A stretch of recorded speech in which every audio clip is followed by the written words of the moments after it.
नमस्कार मित्रांनो, मी आता अटल टनेल रोहतांगच्या गेटवर आहे मित्रांनो.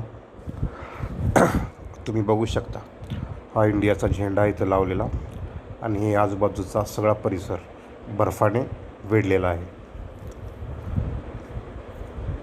हा जवळजवळ 9 किलोमीटरचा बोगदा आहे मित्रांनो आणि या बोगद्यामुळं खूप मोठा फायदा झालेला आहे इथल्या परिसरांना, इथल्या भागांना.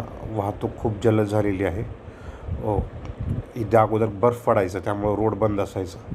हा टनेल झाल्यामुळे जो लेहला जाणारा पुढं जो रस्ता आहे त्यामुळं वाहतूक जलद झालेली आहे मित्रांनो.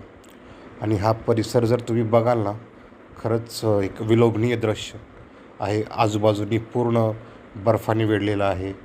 व्हॅली आहे आजूबाजूला, इथं सोलंग व्हॅली, खूप फिरण्यासारखी ठिकाणं आहेत. सिसो आहे, पुढं कोक्सर आहे, मनाली आहे. तुम्ही खूप पॉईंट इथं कवर करू शकता आणि शक्यतो उन्हाळ्यामध्येच तुम्ही इथं फिरायला या मित्रांनो.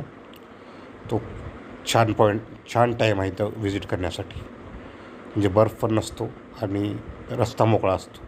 Please like share subscribe. Thank you मित्र.